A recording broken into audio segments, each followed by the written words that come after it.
Welcome, guys. It's good to see you, Dustin.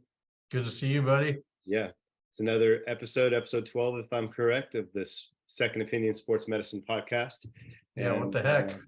Yeah, we're here in double digits, which is nice, but almost 3/4 of the way through the football season and Thanksgiving week. Yeah, Can you believe short it? week. That's why we're doing the Zoom, right? Little short work week. So we decided to do it from the comfort of our own places. Yeah, it's nice. You're in the office, it looks like. Yeah, stayed a little late, finished up some paperwork, and yeah, decided to do it from here. You're the man, dude. Putting in late hours. I like Oh it. man, always. Yeah, it was an interesting week in the NFL. We'll jump right into the games of the week and what's good in life. But did you get a chance to watch a little football this weekend? Watched a little yesterday. It was an early morning out at the fields like usual, but got home around probably 1 or 2, put on some games. But right now I'm drawing a blank. They must have not been that exciting, you know. Yeah. But what did catch my eye was the Bengals uniforms. I don't know if you saw those. Are they They were in wearing the they were in white the hot? snow Bengals, yeah. Yeah, So this Bengals Steeler game yeah. was kind of interesting. What was the highlight of the week on your end of the week? I'm sure you're busy with work. Yeah, so I actually came in Saturday to put in some hours, just you know how this goes, just paperwork to get some stuff done that you kind of don't get done during the week. So I took care of that on Saturday. Then got home and we went over to some friends Saturday night and watched the UCLA SC game. I don't know if you got to catch that, but I that was a did, pretty yeah. good game. I had it on kind of in the background, but I was paying attention. And yeah, USC has a pretty good quarterback, don't they? Yeah. Yeah. Yeah, it was fun to watch on both ends. I was at a UCLA home, so we had some SC guys. One guy played at SC in the 90s, so that was kind of fun. And a lot of John going back and forth, so it made the game a little more exciting. And it was back and forth in the beginning there, in the middle, and then they took it away at the end. So I'm still amazed at how fanatic college football fans are, almost more so than NFL fans, and it's still cool to me that you can go to certain college football games and be sitting and playing in front of 100,000 people or even more. It's yeah. crazy. They just built a new stadium up the street from us, Snapdragon Stadium, after Qualcomm Stadium where the Chargers played. They knocked that down a couple of years ago. This is the first season that San Diego State's playing there, so it's a smaller stadium. Definitely not a 60, 70,000 capacity stadium. It's, I think, in the 30,000, 35 around there. Nice looking facility though. The grounds, everything is nice. And like, man, there's some stadiums that are 3 times that. And that's pretty amazing. What's the biggest stadium you've been to watch a game? College or otherwise? You know what? I don't go to many games, so Yeah. I couldn't Well, you even went for a tell whole you. month, right? Like, I mean, hockey wise, you were there, I think, for For summer where? when you were doing the stuff with the Ducks. Yeah, so a bunch of arena stuff, which is Yeah, different, you know, sure. s- Anaheim Pond and the Staples Center and Dodger Stadium, Yeah, all Dodger those. Stadium holds a lot. Yeah, I don't even know how much, but the nostalgia of how old it is. And I was going to Dodger Stadium since I was a little kid. So Oh, I don't know um, if I knew that. yeah, so my dad's company, they own season tickets. So every year my dad would bring home, he was the senior VP of the company and he got to have the book of tickets. I remember he'd bring it home and he'd lay it out on his desk and Dude, we'd that be is able to awesome. go through it and start picking the dates we wanted to go. And then we would go to as many Dodger games as we could. And yeah, so I grew up, through the 80s and 90s, all Dodger, going to the games, going to the fan days on the field, seeing all those greats. And then when I got the call to work the games, that was a pretty special day. Yeah. Walking into the tunnel and watching BP from the dugout for that first time was pretty cool, pretty special. Now, did you ever think when you were at the games as a kid, like, I want to play here one day or I want to work here one day, or that was not something that was a Yeah, thought I of yours? definitely wanted to play there one day. Yeah. But even though when we were first starting going through chiropractic, and if you remember, sports chiropractic wasn't a big thing back then, right? It was Oh, kind of we're at the talking. forefront. There was only handful of doctors that were actually doing. I think you mentioned Athens, you worked with Athens. He was the 49er guy. And then we had Leahy, and we had, there was another Hickey doing the Olympic thing.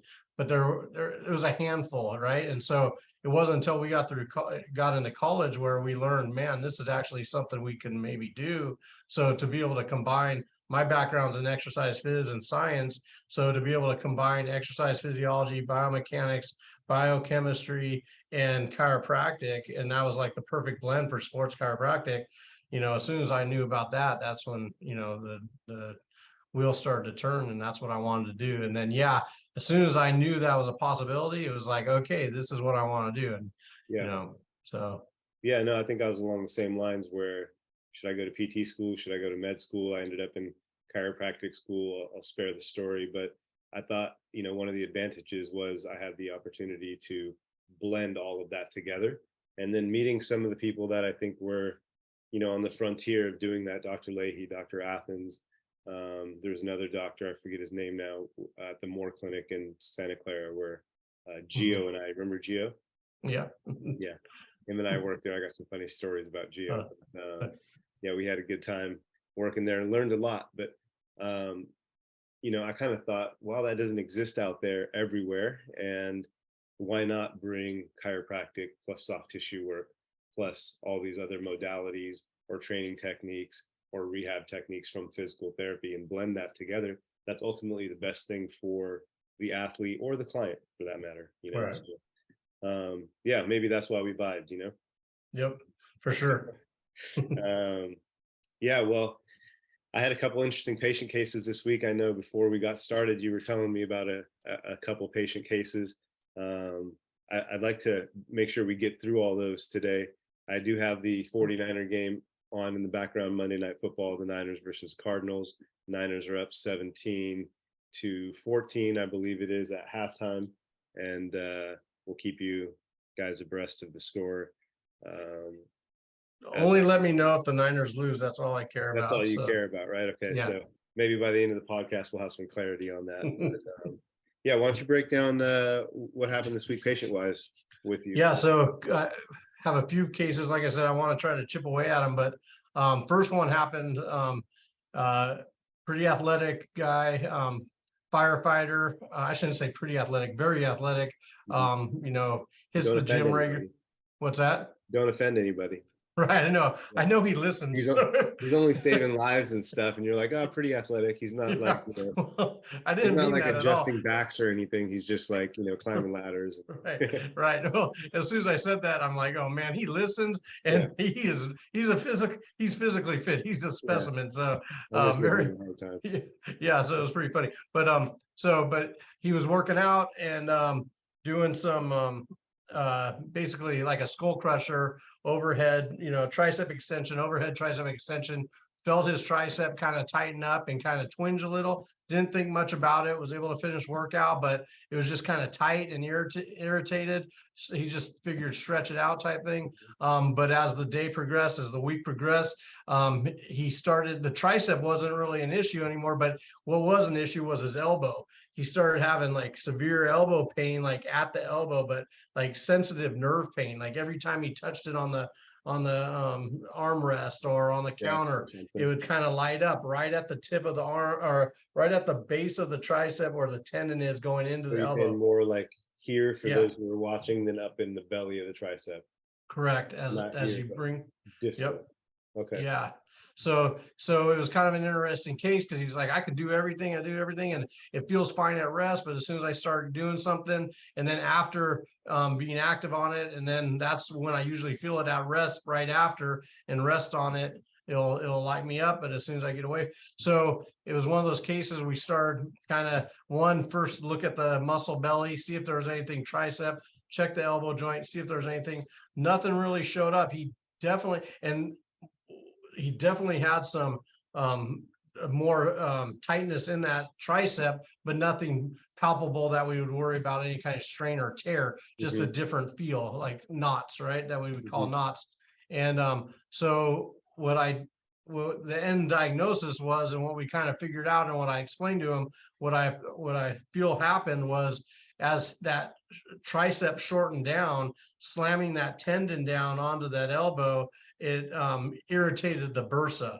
So it was kind of one of those cases where I thought was interesting to share with people, because a lot of times when there's been no injury per se, but we have this pain that comes and goes with activity, it probably is something to look at, is the bursa. And the bursa is a fluid-filled sac that lays right underneath the tendon.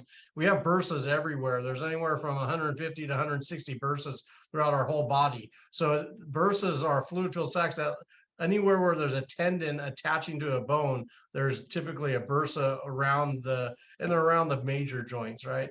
So, and that's not something that you can necessarily see for people who are trying to be like, well, I can feel my bone, I know where my muscles are. You can't necessarily feel that unless it gets inflamed or is irritated, right? It can swell up. right. And I kind of equate, so for the people at home, it's basically, if you picture the muscle above the joint. So in this case, let's just look down at our quad. So if we look down at our quad and we go down the muscle into the kneecap, right? If the quad gets hit or tightened and slams down and shortens, the kneecap is going to come into the knee. It's going to, the muscle shortens, pulling the kneecap in. Well, again, that's not favorable for the tendon in the kneecap. So what it does is the bursa, which is a natural thing that's always there, will swell up to get that tendon off the bone. So it basically allows it to glide easier, so it doesn't cause friction. And then when the muscle relaxes, the bursa goes back down. And then when we use it again, it gets tight, it comes back up. That's the frustrating thing with bursas, is that they come and go. And so people that aren't familiar with bursas, they're confused about it because they only heard that their grandma had bursitis or their grandpa had bursitis. And so when we're talking about activity, that's what we see. I kind of, an analogy I use for my patients is it's like a puffer fish. When you see a puffer fish swimming around, it's usually flat, right? But if you irritate it or get too close to it, it swells up, right? And then as soon as you stop threatening it, it goes back down and swims away. Well, that's what I call our bursas. I tell my patients, after I tell them, basically you have a pissed off puffer fish, right? So it swells up. So our object is to get that to calm down.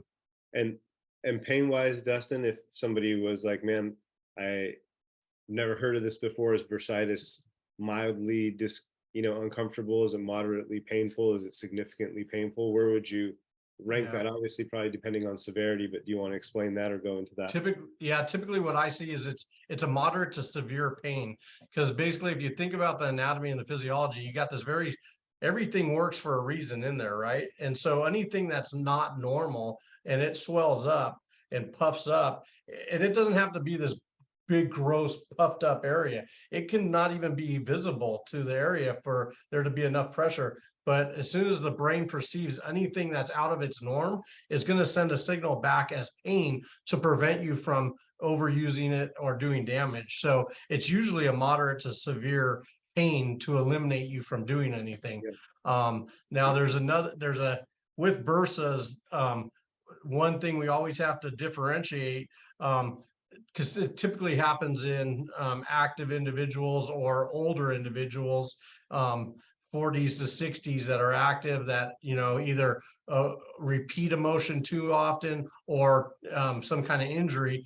But if we see it in younger kids or younger adults, one differential we got to make sure of is that it's not a septic bursitis. Where there's an infection. A lot of times you can get a cut on a joint, on the knee, on the elbow, and a bacteria, fungal, viral can get in there and then swell up. If that's the case, then that's something we have to urgently get calmed down, because if the bacteria or the infection gets into the blood, then it's a medical emergency. So typically a normal bursa from activity or overuse won't be too red or hot.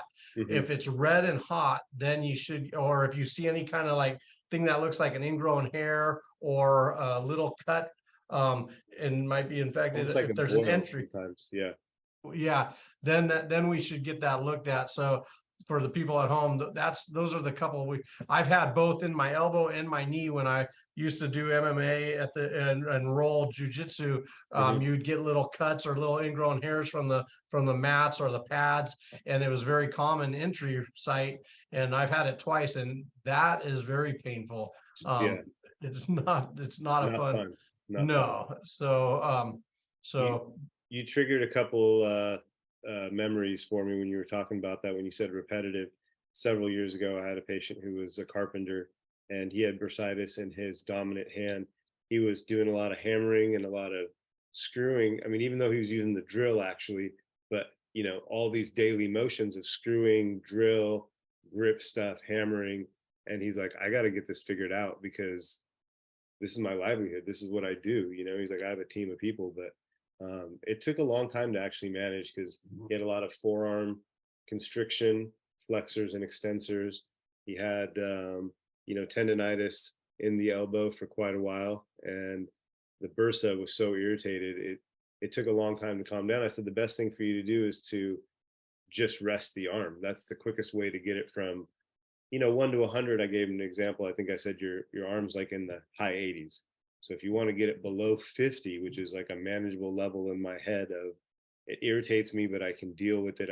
I can go about my day. The quickest way to get under 50 is just to plain rest it, not do less of the irritating activity that's still irritating, But that was a pure bursitis. When you said septic bursitis, I thought that was, a very smart thing for you to say, just on the point that is a serious thing that can happen, right? And we had a player early on in my career who was on the Chargers in his rookie year. I got introduced to him through somebody from the year before who was a first-round draft pick that I worked with, and he played the same position. So they were in the same meeting rooms, and he turned this rookie on and said, hey, you should maybe get work done by Dr. D. So I was working with him not very many weeks, I think through preseason and into the season, a few weeks. And this is maybe a more interesting, longer story. And I'm sure he'd like, he would come on to talk about this instance, but he had an injury to his quad and hip. And they thought, oh, it's bursitis, and it's getting very irritated. And what they ended up doing was giving him a cortisone shot in the bursa. And that, it wasn't bursitis. It was it was sepsis of the joint. They hit him with the cortisone shot. It spread. I could really go into the story because it's interesting, but he ended up getting sepsis of the leg, and he got flesh-eating disease bacteria. MRSA. And they had to split, hi Kuma, and they had to split open his thigh to save his leg. I thought at one point in time they were going to have to amputate it, and they filleted him open. I went to visit him in the hospital, and he was in the section where everything was like draped off, and I was wearing my scrub top. The security guy opened the door for me before I even said anything. So I walked in. I was like in a half-hour conversation with him before another doctor came in, and I'm like, so can you tell me what's going on? Can you give me a little breakdown? And then he told me, and I was like, I probably shouldn't be in here. I remember I went home and closed in the laundry, showered. I thought for sure I, was going to have a problem after that, but he recovered fully, ended up playing in the league, played a lot of years, but that was a very scary thing for him from the get-go. And it was thought to be bursitis, and, after the injection, it spread in his leg. And it's a very important distinction because it's not something that the average person would think of right off the bat. Right. And he's somebody that has a whole team, that's right? Scary, right? Yeah, it happens. So bursas are one of the, as far as treatment goes, if it is a true bursitis, bursa issue, I love when they come in, because once you get the muscle above the area to calm down, it goes away really quick. Just as fast as it comes on, it goes away just as quick.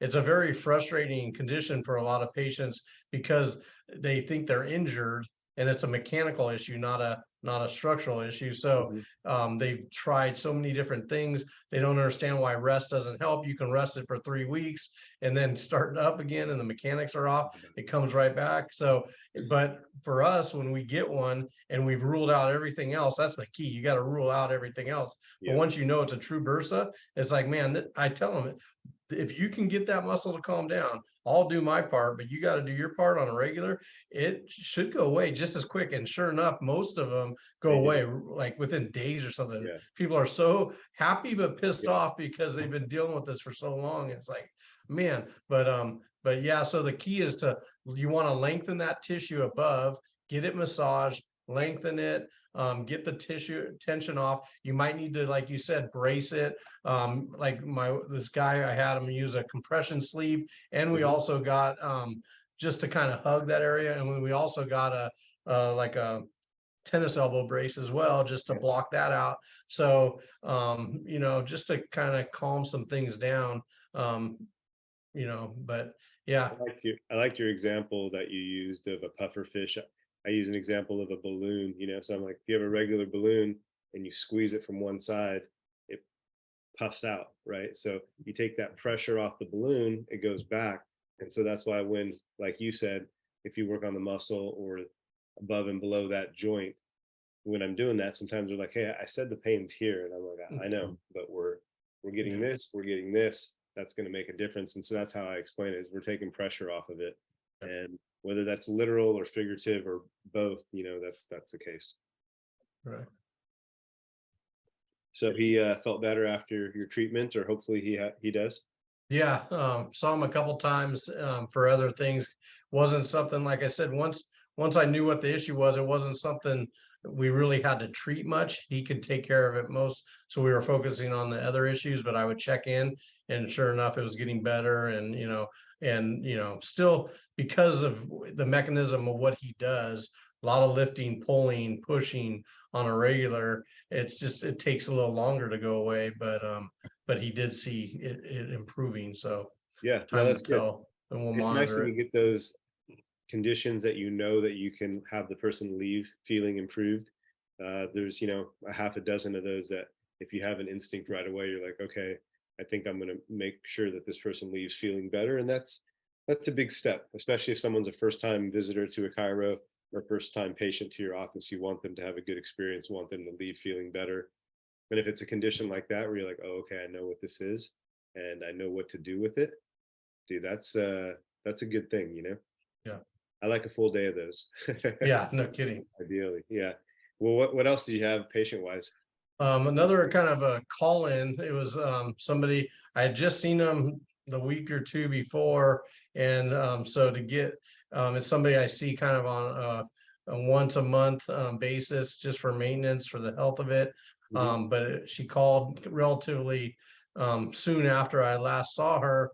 And she was saying that she was having neck pain right in the area that we typically adjust at, basically for those in our field, C2 area, right below the base of the skull, top of the neck, on the right side, having pain where that's her normal, what we call subluxation. That's her chronic area. So it's more on the side, Yep. than in the back, I guess. Correct. Yeah. So kind of just in that little tight spot that most of us have, because when you look down to the right, or we're always looking one way. So it's common to have one side tighter than the other because the muscles are pulling on that side, rotating that bone. So it's common, unless somebody, most people in a perfect world will have them do rehab so they don't have chronic subluxations. If they're doing what they should not have to keep coming back for subluxations, for adjustments, right? But some patients will be like, well, I'm not going to do that, doc, and I'm okay coming in just to get my adjustment. I feel good when you do it. I like when you do it. So and then we shake hands and agree to disagree kind of on the treatment plan, but understand each other's roles in it, and I'd much rather rehab somebody so they don't we do some progressive rehab so they don't have these chronic issues, and we just adjust for strictly the health of it, right? Yeah. So but she gave me a call, and but what she was describing was it was a little more underneath her ear versus right in the back of the neck, and she kept explaining that it was kind of tender to the touch. And most of our, when we're dealing with neck pain, it's not really tender to the touch, it's more with motion or rotation Irritant. or extension. They feel it, right? Right. um Not this tenderness that she was describing. And I told her, I said, well, I said, instead of coming in for adjustment, I said, it doesn't really sound musculoskeletal. Why don't you go? I didn't say, why don't you? I said, I highly recommend as soon as you can, go get that checked out. It doesn't sound musculoskeletal. And I think you need to make sure you don't have some kind of infection going on. Yeah. That's because my first thought was some kind of gland or lymphatic issue, because we do see swollen lymph nodes. And a lot of times we all think about lymph nodes underneath our, jaw when we get Jawline. sick at our Yeah. throat, but as chiropractors and as therapists that work on the back of the neck, we feel lymph nodes all the time back there. A lot of times patients will come and, hey, do you feel this? And it's Mhm. not the bone, it's actually this round lump that feels like a little marble in there. Yeah. And if they've had chronic infections as a kid, those can actually calcify, or not even as a kid, but if you have chronic infections, you can get calcified lymph nodes, and they're just harder nodules that are always there. So, but in this case, I wanted to get, so anyways, and I told her, hey, let me know as soon as you know anything. She called me back, and either that night or the next day, and sure enough, it was a parotid gland that was infected. So she had an infected parotid gland, and the parotid gland is a Interesting. salivary gland that is behind the ear, and it wraps all the way underneath the jaw. And when it gets infected, they get pretty big. This was at the very early stages of it. Yeah. But it was painful enough to where she went in and got it looked at, and sure enough, the doc said, so the treatment plan from the medical doctor was anti-inflammatories, antibiotics, and heat, and sour candy. so to increase the salivary gland Yeah. to excrete as much. Basically, you got to get that pus out. It's Yeah. pus that builds up and that gets infected that causes the pressure and the pain. So That's so interesting. That's interesting on a couple points. One, you know, if you go to the average chiropractor, probably be like, "Oh, I have pain here. Come on into the office. Oh, you have pain. Let me just see if I can adjust that pain away." Mhm. Sometimes when people are like, "What's the difference between a regular chiropractor and somebody who, maybe does a little bit extra?" That's one of the differences there. Is you're able to diagnose some nuances and actually be like, "No, maybe you shouldn't come into my office. Maybe you should consider getting this checked out first. If that's checked off the list, then come into the office.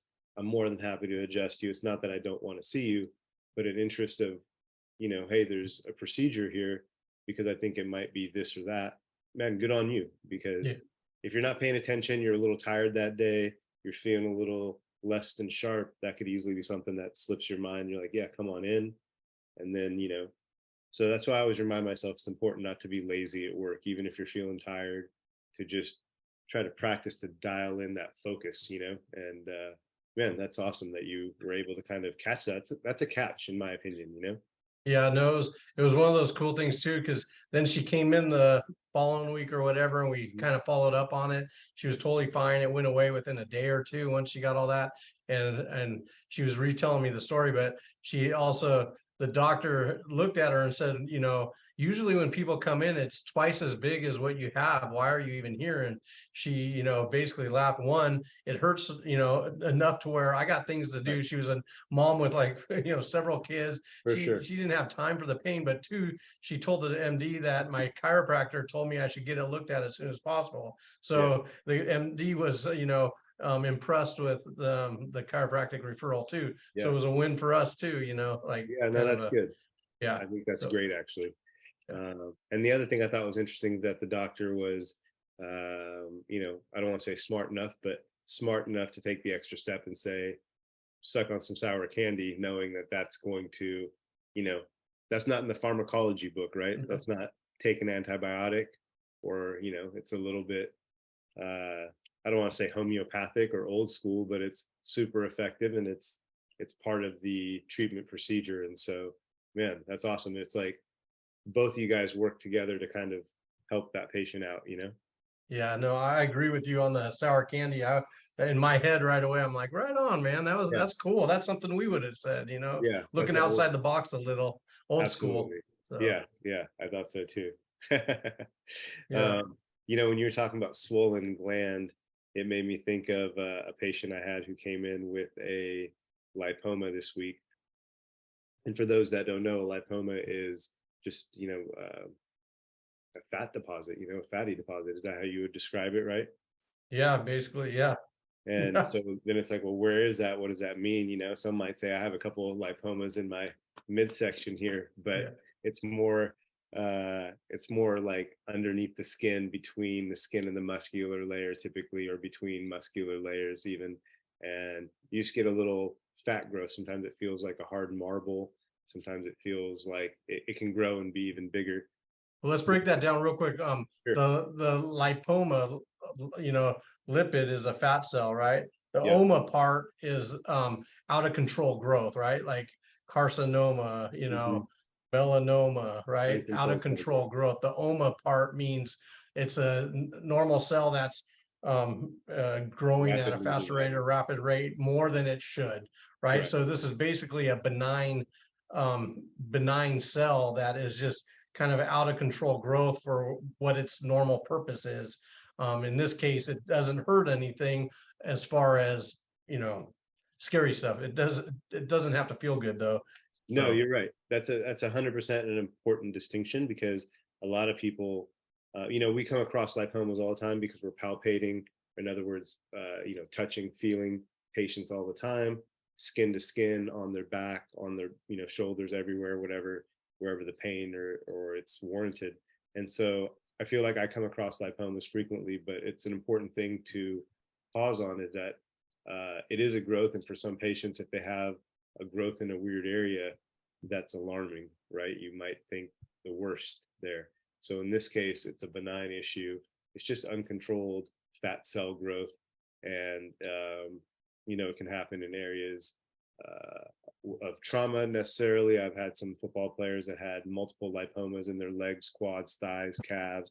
And I'm like, wow, the first time I was like, what are all these knots? You got a lot of knots. And then I realized, oh, these are a bunch of lipomas, and they're just going to stay there. And so there was an interesting way to treat that particular individual that I could talk about later, perhaps. But in this case, this patient noticed a little bit of a lipoma in her lower back on the left-hand side.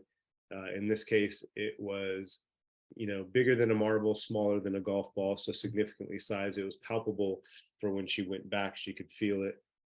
However, she also had pain. She had back pain with it, and so, without making this too long of a story, what had happened was she had to go on vacation, and she was trying to get into the office before she went on vacation.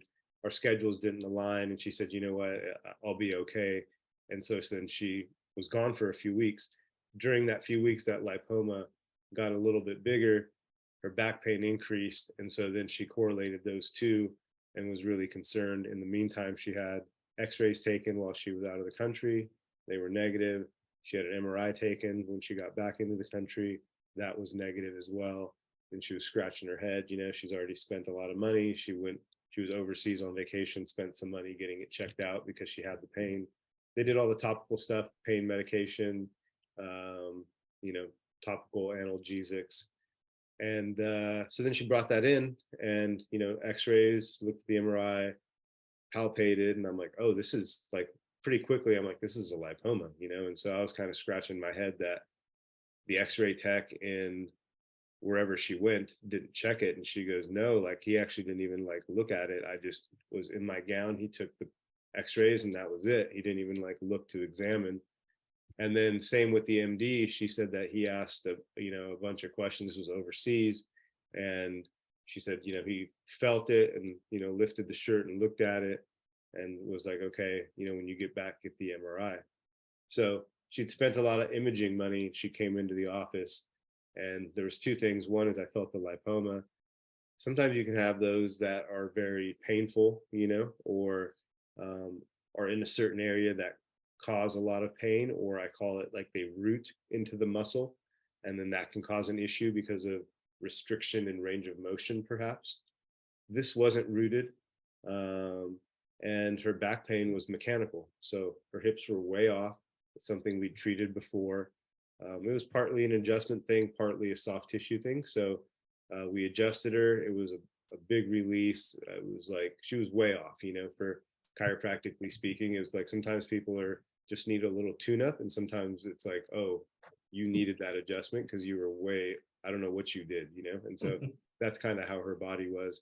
She got adjusted, got the body work, and we explained what the lipoma was, and she wouldn't, I referred her out to a dermatologist actually, and she's going to get it removed. It's a pretty easy procedure. It's a little bit of a surgical thing where they'll go and excise it and cut it out.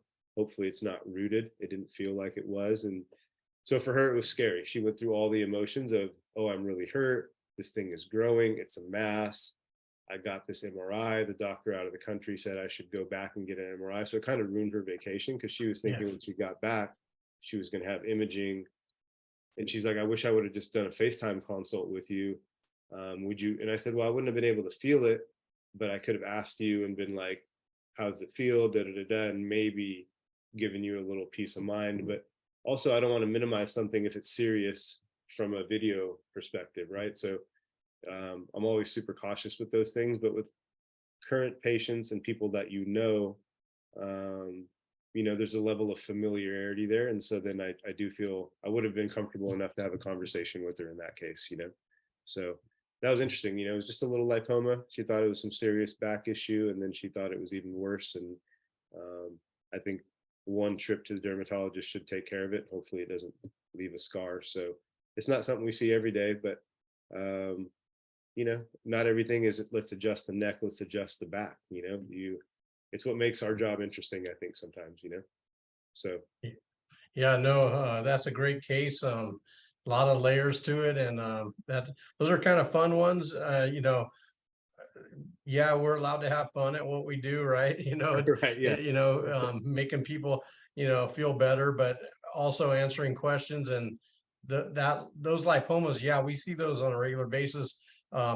Typically, there's something that, most of the time the dermatologists aren't going to do much about them unless they're irritating in a spot that's irritating, right? So at the belt line where they sit right in the middle of the back where the chair hits, on their arm where they rest, on the base of the neck, that are somewhere visible, Dr. Pimple Popper show, that's one that as soon as anybody has anything, they go right to that now, and they fear, the worst. But yeah, that's a good case. I have since I have the hyperbarics, one of my patients has multiple lipomas all over his body. Oh, and when he started going in for other conditions in the hyperbaric for musculoskeletal joint and just for the health of it, for stem cell production and stuff like that. But he noticed subsequently, and I never knew or looked into it, but his lipomas would reduce with one session about 50% with one session. Really? And I'm like, okay, well, let's keep doing this. And I mean, let me know every time, so for like the first month, sure enough, it was consistent. So I'm like, okay. So I started doing research on it, and yeah, there is some research on that. It can help reduce them and resolve them, depending on the cause, depending on a lot of different things. But for the inflammatory side of it, it can definitely help. So I thought that was kind of cool. I have a recent case right now where I had an MRI. This guy, real quick, because I don't want to go into too many details, but the patient, multiple degenerative issues throughout his whole spine.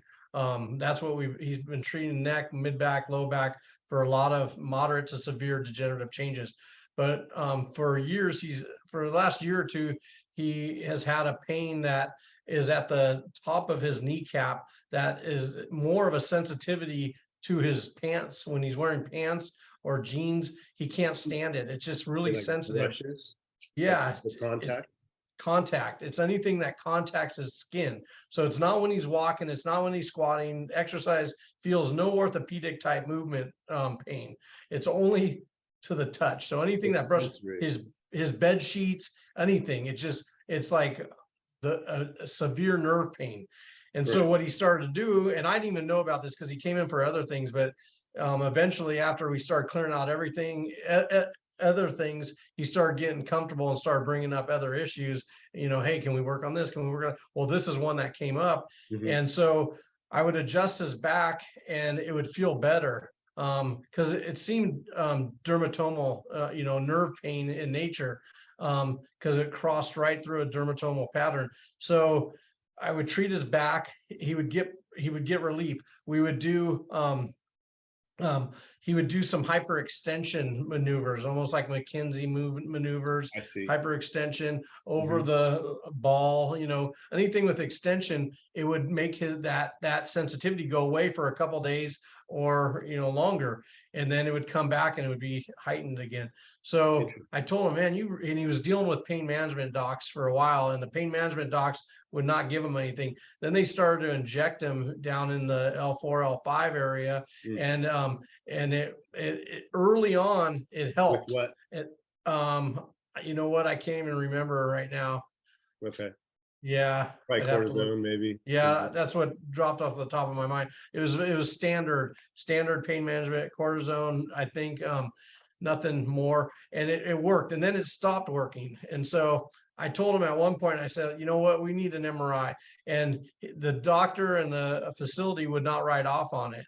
And I'm like, well, you can go independently and just pay cash for it. And Right. he's all, well, how much are them? I'm like, anywhere from 250 to 350. He's all, are you kidding me? Like, I would have done that 6 months ago. He thought Yeah. they were thousands. Like, a lot of people think Yeah. MRIs are thousands because that's what the insurance, Sure. says on their statement. But anyways, he went the next day, got the MRI, we got it back, and sure enough, at L3, L4, which is where that dermatome was, and I kept talking to him about, was a lipomatosis, which is a lipoma, but in the spinal column. Okay, or it was affecting that Nerve root. exiting nerve root, that L3, L4 nerve root. And so it's like, man, well, there, at least we now see why you have this fat cell that's being affected at that level in the nerve, something that nobody could see, feel, or touch, but sure enough is growing. So I dug in some research about that, and sure enough, people that are on chronic corticosteroid use Mm. for aches and pains have a higher incidence of these lipomatosis in the spinal cord or in the That's spine. important to note because Yeah, there's a lot of people that are on those medications and they breeze through the side effects. One of my pet peeves is that we have pharmaceuticals advertised on TV. We're one of the only countries that does that. And in some sense it's good, maybe. It's not like it's all bad, but to me it's mostly bad because it's really giving people an association of, oh, do you have this? Then take this. Versus right. if you have this, do this. That's a big difference. You can Yeah, actually make a big change by making lifestyle changes, diet changes, you know, all these things versus taking something. So we're so accustomed to making the quick fix. And now those commercials have been on for a generation. So there's been kids that just grow up with that, there's a thinking, pharmaceutical commercial every commercial break. So if you're watching cartoons or you're watching sports, you're seeing something. And the disclaimer is very quick, right? And now you just gloss over, oh, you could have a stroke, you could have diarrhea, you could have loss of vision, you could drop dead spontaneously, but don't worry, that's a small percentage, and so, man, that's one of my pet peeves is that we've become accustomed to that, and that you know it's often like news. It's not a hot take, but sometimes you yeah, can tell a patient, hey, you can actually do this and this, and you don't have to take this medication or be on medication because these medications have side effects. So we could have a whole episode on patients who take medications for the medications they take to take care of the side effects from the first medication. But we don't need to go there at this point. yeah. But And it me and you are on the yeah, same point, same whatever. We've talked page. about this before. We're not opposed to medication. We're not on that platform saying, medications are bad necessarily. I was just There's a making time fun. and place for them. Yeah. Yeah. I tell my patients all the time, w- you know in our scope of practice, we can't even recommend over the counter. So I never tell my patients, they should be doing it, but I'm honest with them, and, I'm not naive to the fact that those things do help, but they also cause other issues. So it's my job as a doctor is to educate, right? Right. So I want to at least educate them on, okay, this is going to affect your kidneys, this is going to affect your liver, this is going to affect your kidney and liver, they all affect your stomach, and so, with medications too, a lot of people don't realize that over the counters, anything over the counter, it might, like, let's just take ibuprofen, for instance. It's going to drop inflammation. That's what it does. It's an anti-inflammatory. So it drops inflammation, right? But what over the counters also do, anytime a chemical hits the circulatory system, it's going to cause what's called dural torque. And what happens is the muscles also, it's like saran wrap. It just kind of saran wraps everything together. And so even though it drops the inflammation, you're going to have this underlying muscle tension until you get off the over the counter. So I just like people to be aware of that. And I'm not saying that they shouldn't take it for whatever their doctor prescribes, they need to do that, but be educated enough to know that, hey, as soon as you don't need that, get off of it and then start flushing it out, because you're not going to feel 100% well until it's out of your system. Right. Your inflammation might drop, your pain might be blocked, but you're also going to have underlying muscle tension. Even a muscle relaxer, it blocks those signals for, contraction and relaxation. It works on that, but it also is a chemical in your system that's also not going to make your system feel totally well yet. Yeah. So, no, well but time and place, like me and you always talk about, so. Yeah, no, that's well put. I think, sometimes dealing with athletes that are at the elite level, they notice every little thing. And so the best condition to be in is a condition where you're not having to take anything to perform, right? And so for the average person, if you're taking a Percocet or taking some sort of pain medication to get through your day or to get from point A to point B, that might get you through a short-term period of time. And I'm not opposed to that, but there's a reason that you're needing to take that if you're having pain. And so I'm really about getting to, the root cause of it if possible, and trying to alleviate or improve that situation so you can reduce the medication or be off of it eventually.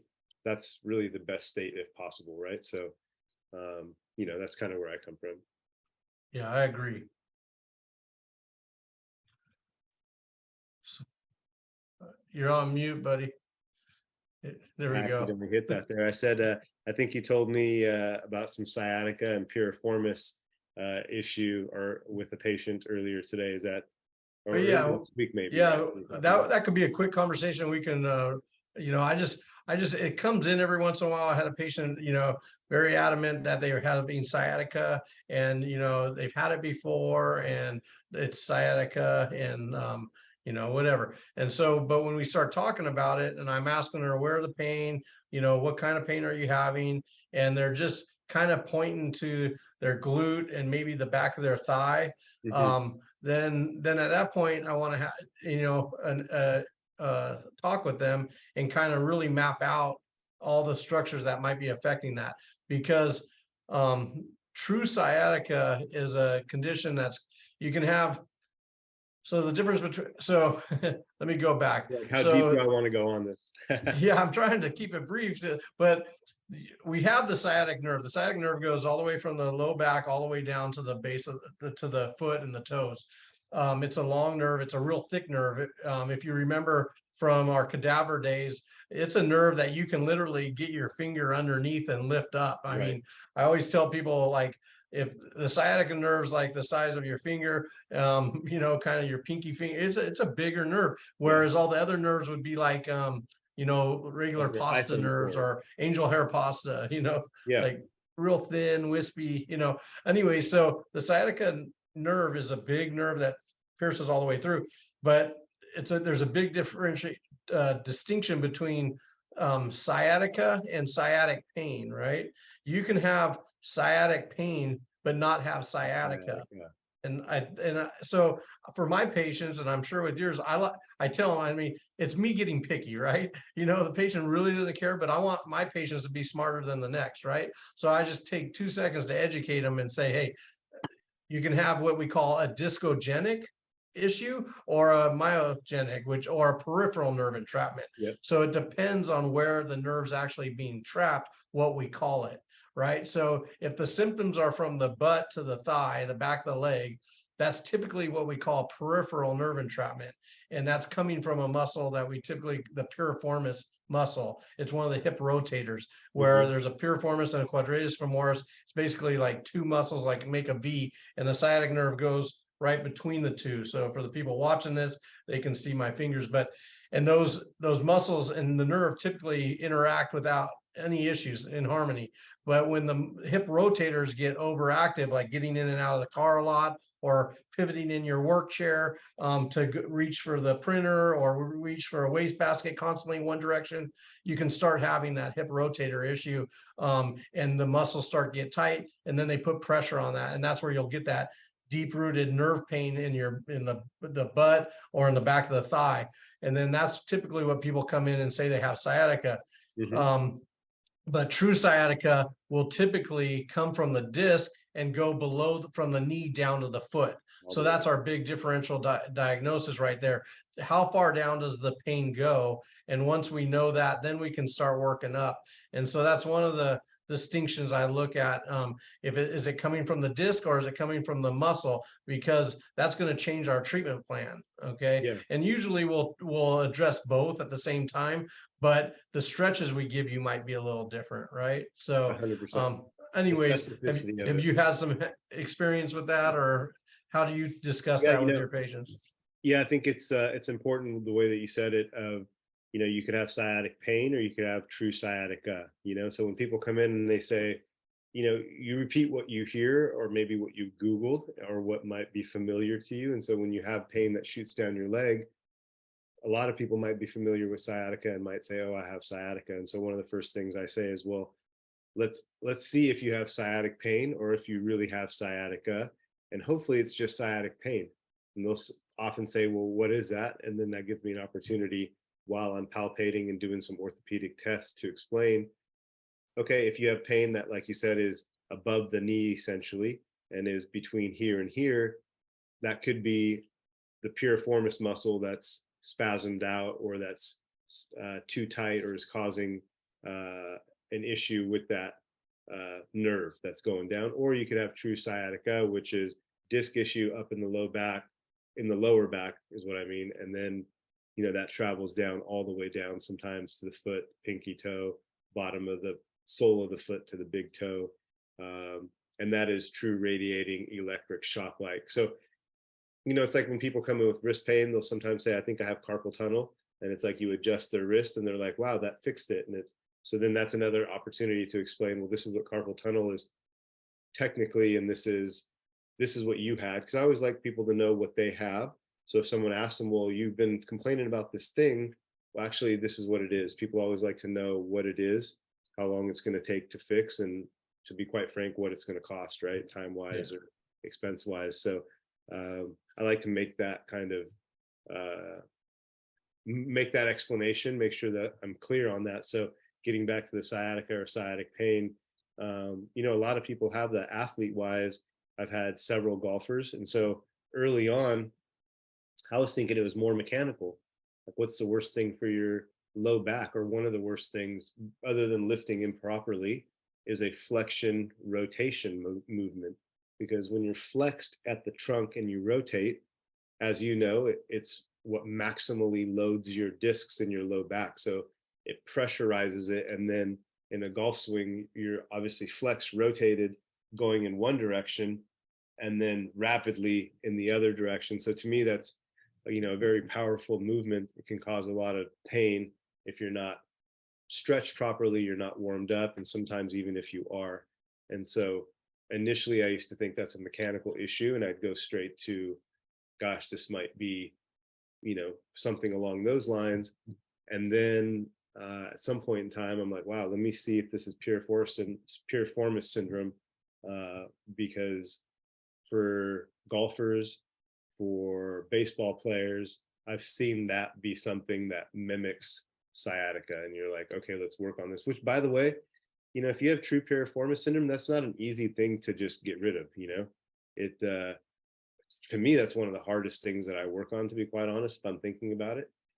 One of the hardest ones. And so there's a couple products out there that help with it, but important to diagnose the two. I think important to explain to the patient, because one is a disc issue that now you might want to modify behavior and perhaps eliminate some exercises or some activities perhaps until you fix it or resolve it or improve it.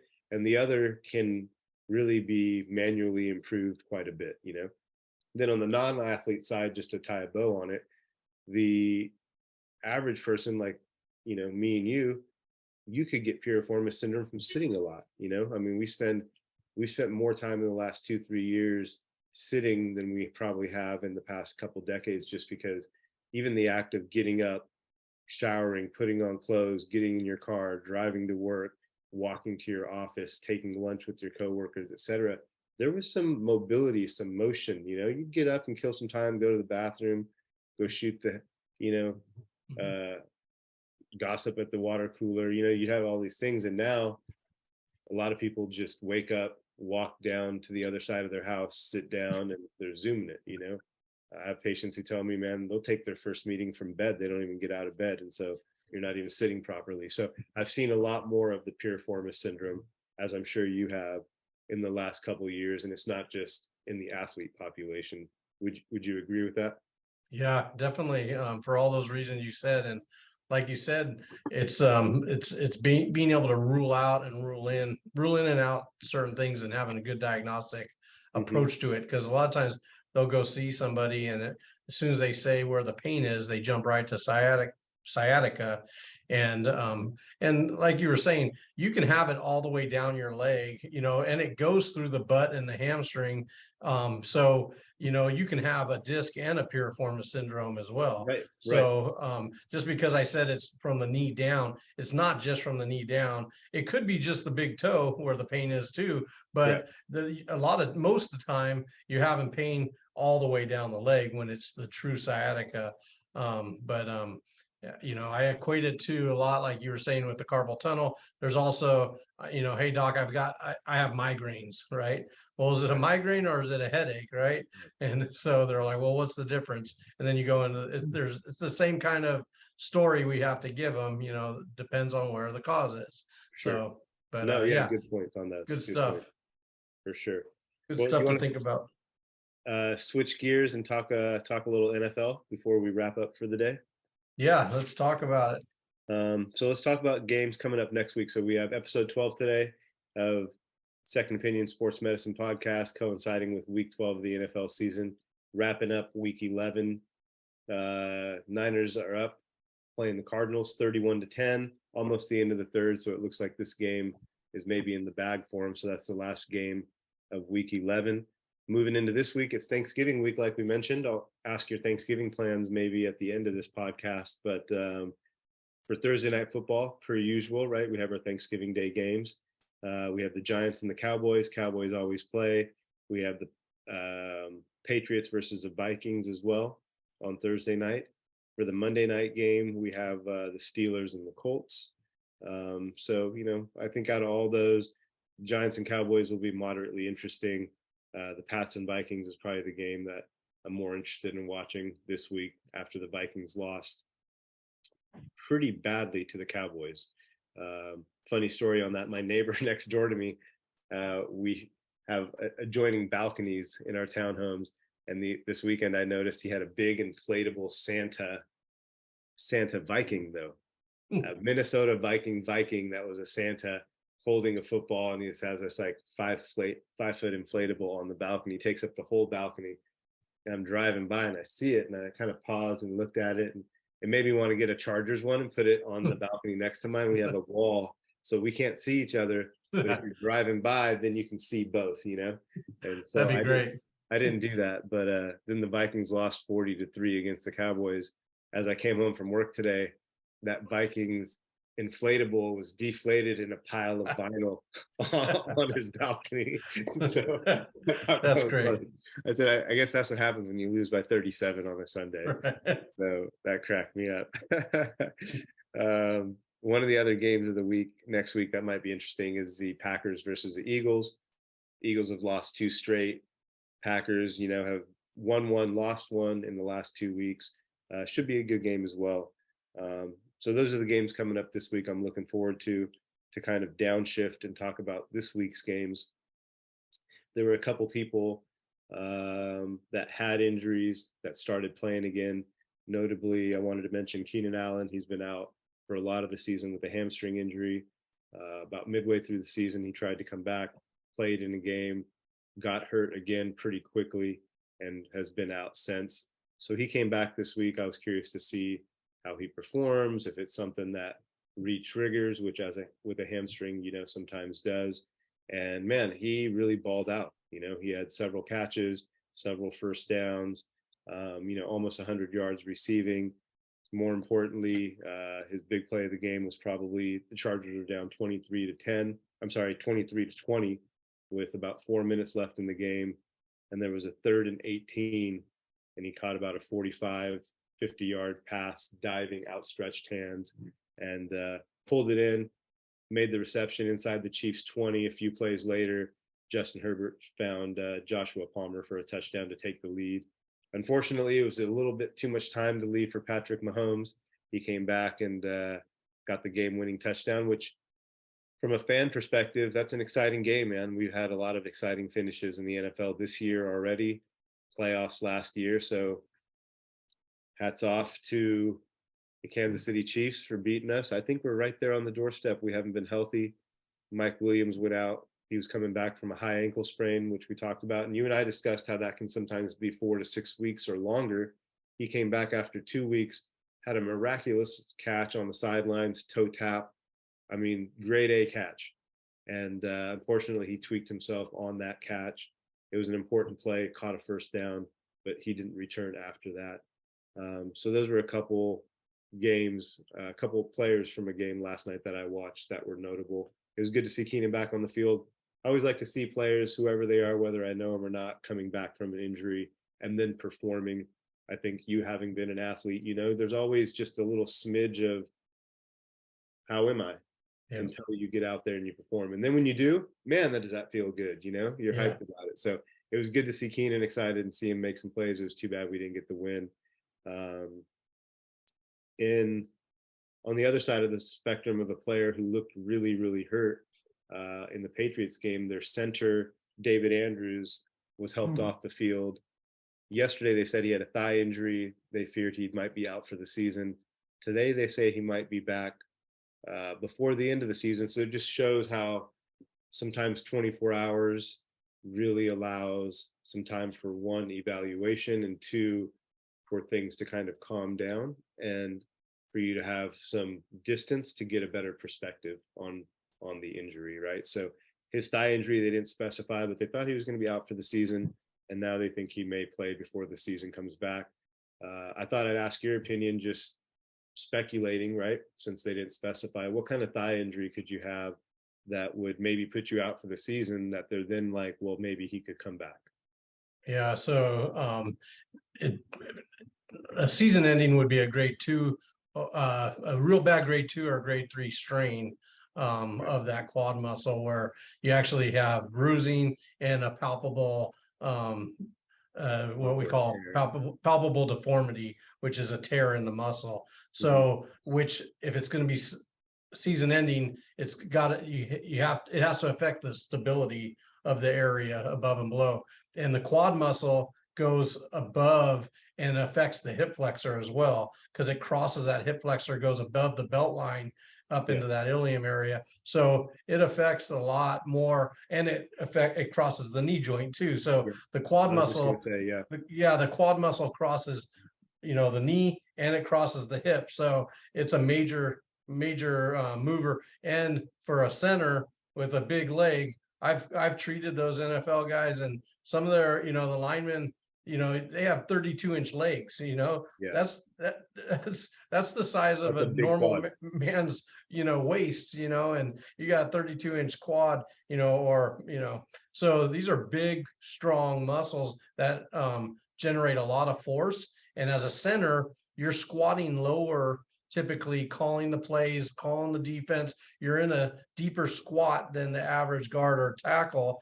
And you're having to not only snap it, but then react quicker because you're doing more, right? So it's a bigger, for a center, it's a bigger deal than just, somebody else maybe. No, Um, that's a great explanation, especially having, you played the position before specifically. That's great detail biomechanically speaking about just little nuances that you and I think are very important when you treat an athlete of any level. Like, I want to see you actually at practice. I want to see you in your game so I can pick up on those nuances. And that was a great way to explain it. Of, as a center, you're lower. And to speak on the point of the, you think of your quad, that's usually how we reflect on these things. But an NFL center, especially D linemen, offensive linemen, they're kind of in the same category. But yeah, that's a big body part. One of my main athletes for over a decade was a D lineman, and he is notoriously thick and heavy in his lower extremity. And sometimes, I'd be working on his quad or knee or hip flexor, and I'm holding this leg up. And many times he's like, "Doc, why are you sweating?"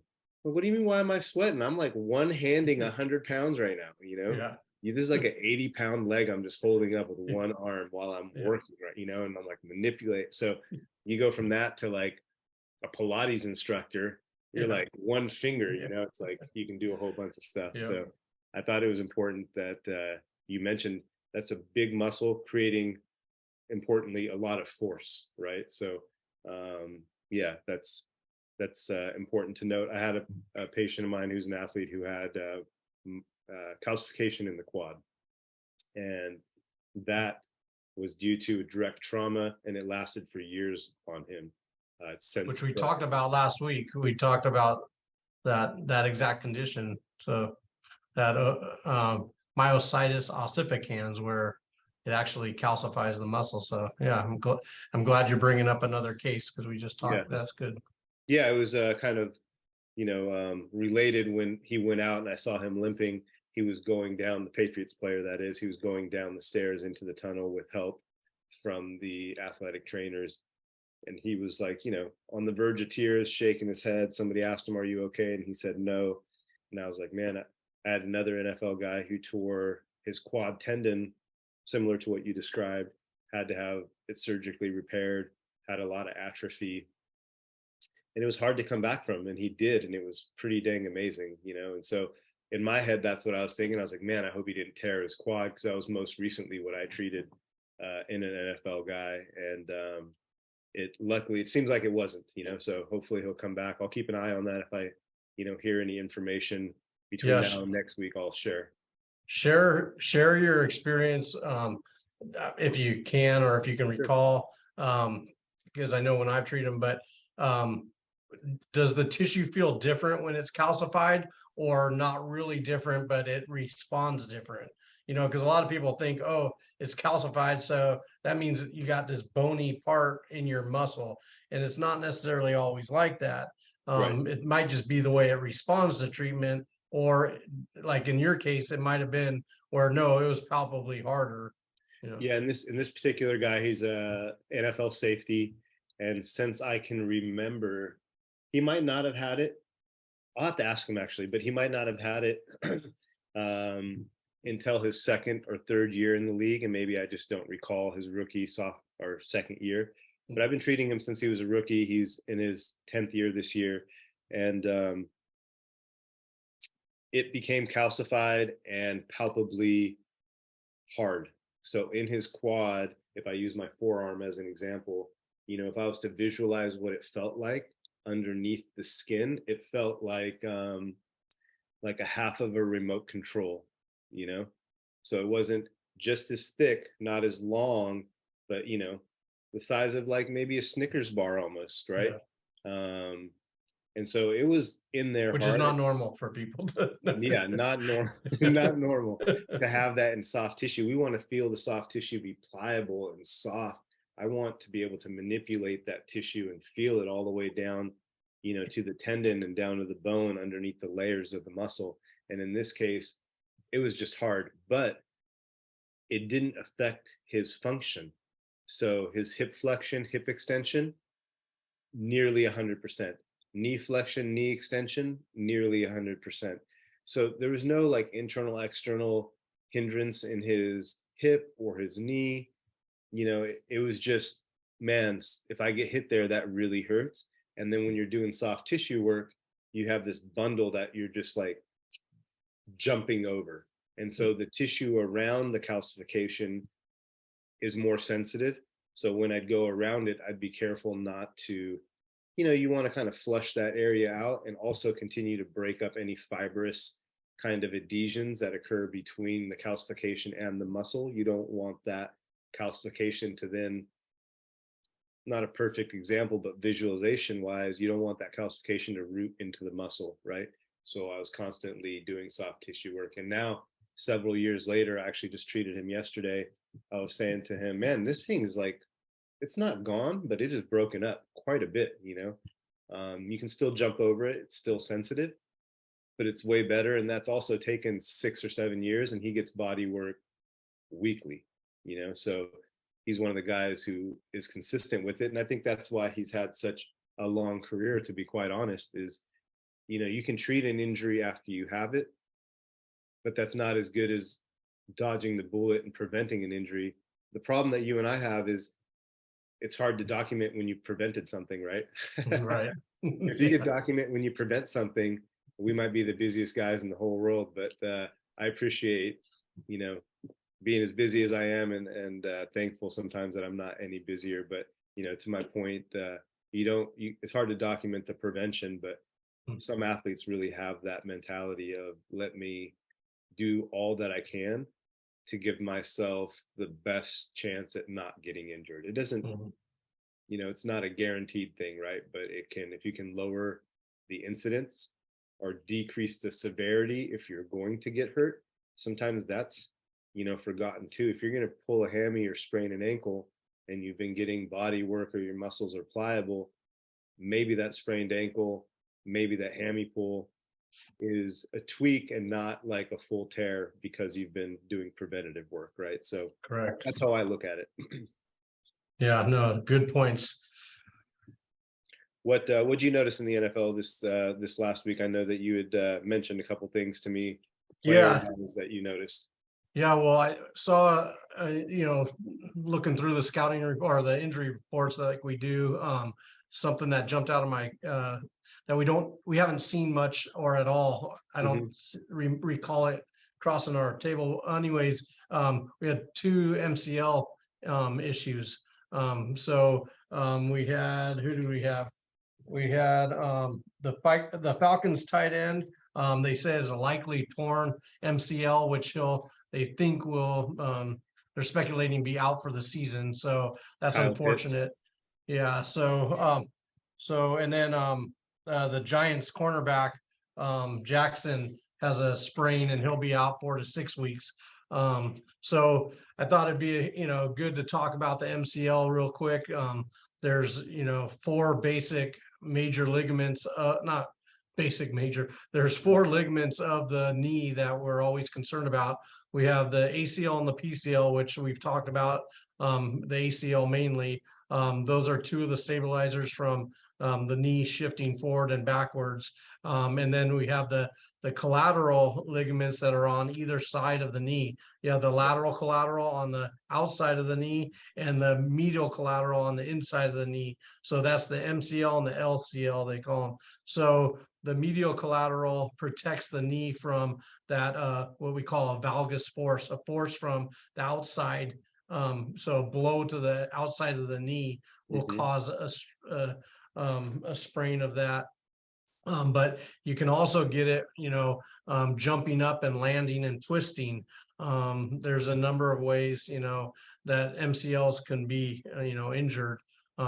So kind of like your knee buckling inward would cause that MCL, that medial ligament, to then be overstretched or damaged. So to your point, if you jump up and land on someone's foot or sprain an ankle because that ankle buckles, your knee buckles, and if it buckles inward, that could hurt the MCL.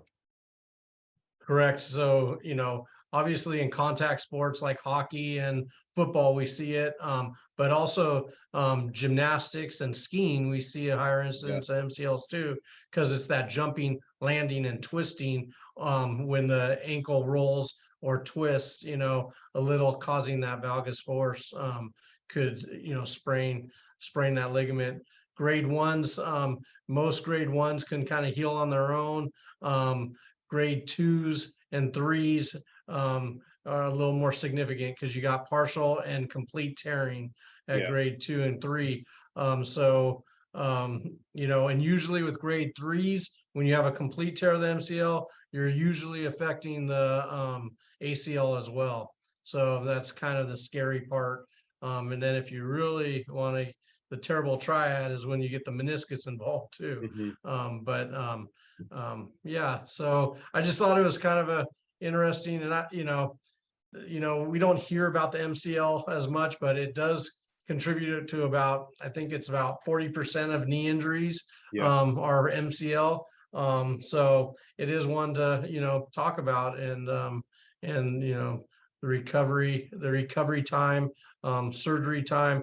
It's going to be another one because it's a major stabilizer. Just like the ACL and the PCL, very important for what they do.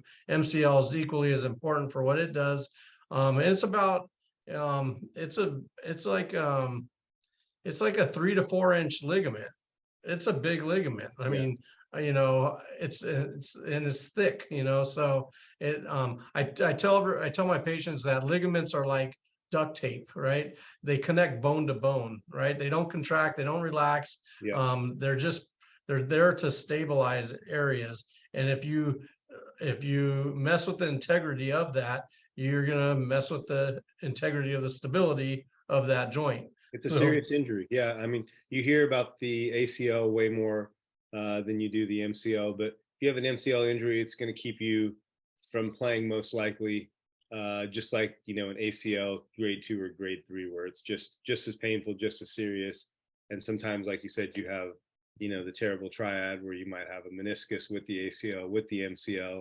I had all three with an avulsion fracture. So if you have a serious kind of injury, then you get that multiple ligamentous issue. And the recovery time's dependent on the position too, which a lot of people don't realize. An MCL, an lineman can get away with an MCL because they're pretty much, for the most part, it's a linear forward and backwards type thing. Whereas DBs, receivers, they're planting and twisting. So, and you do that quick cut, 45, 90-degree cut, you need that stability of that knee joint. So no, those are good points. There's a couple things I'd like to touch on next week since we have to wrap up here. One was basically 2 college people, but we'll touch base on that to start off next week's episode. Briefly, real quick, we got about a minute left. What are your plans for Thanksgiving? Well, annually we go to my buddy and your buddy's house. Oh, Big Johnny? Mr. John Fragoso. Yeah. So actually not to their house, but his sister lives there. His family lives in Bakersfield. He's from Baco. So gotcha. So we actually make the journey up over the grapevine and settle in Friday, Saturday, Sunday, spend time with them and their family. So they come down from Chico. We go up from here and meet in the middle at his sister Dixie's house. And it's awesome. We've been doing it for almost 17 years, I think, or maybe 15. But anyways, a long time. It's a time where the kids get to run around. There's no curfew. We eat and drink and play poker all night. And we always have an annual over the line game and flag football game. And so it's going to be a lot of fun. So that's great, dude. That's awesome. Yeah. What about you guys? We were going to just stay here. We decided we were going to stay here for Thanksgiving and Christmas. And we're going up to see my parents over Christmas time. We decided recently because of some family stuff. And because of that, now we're going to make some time and go see Kelsey's parents over Thanksgiving. They're My parents are up north, as you know, near Sacramento. Sometimes we spend time in the Bay Area. Her parents are up north, North LA, Calabasas area. So it's a little closer to me here in San Diego. And so we'll go up for a delicious home cooked meal, hang out with some family and some of their friends. They're music instructors. And so there's some faculty that comes by. And yeah, it should be a good time. It would be good to see some friendly faces and, just take a day or two off. It's approaching the end of the year. And so I've started to think about progress between now, January and now, and hitting the end of the year goals moving forward. And so, it'll be nice to take a couple days off going into December and, just eating some delicious food. I'm jealous that you're going to see Johnny and, well, I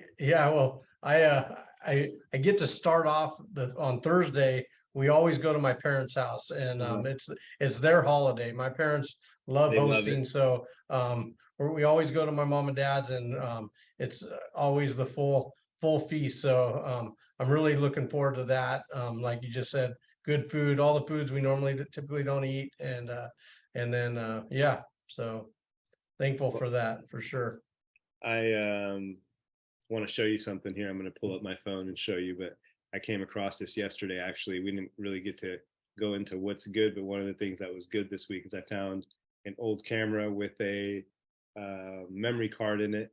I had to get like an adapter and then another adapter to hook it up. It was a lot of steps for a guy like me, but I was trying to figure out what was on it, and it turned out it was a bunch of pictures from like the early 2000s, and some of the pictures I came across were when you and Johnny visited in San Diego, and there was that big fight between the Detroit Pistons, the Mayhem at the Palace. And so anyways, I came across this picture here, if you can look at that. Young days right there. Young days. That is good stuff, man. Yeah. Who are those guys? It's fitting that you're going to see Johnny. You can, let him know I said hello for sure. He is one of the best wide receivers I've ever thrown the ball to. And we have some good memories together, all three of us, and you guys, even before we started playing in Cairo school in our little league. But that was a good time, man. I'm glad you're going to see him and see some family. That's what it's about. I think this year has definitely taught me to be, we're always thankful. I think you taught me that in Cairo school as well. And I'm always appreciative, try to be in the moment.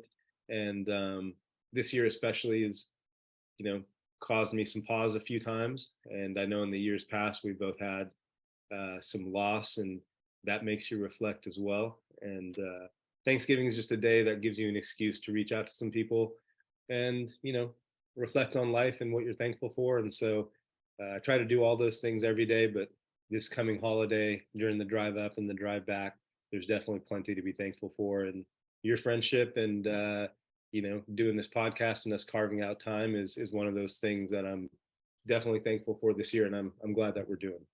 Yeah, for sure. Me too. Well, on your way up to NorCal, you got to stop by Vaco. It's right off the freeway, man. Yeah, so I think over Christmas I will.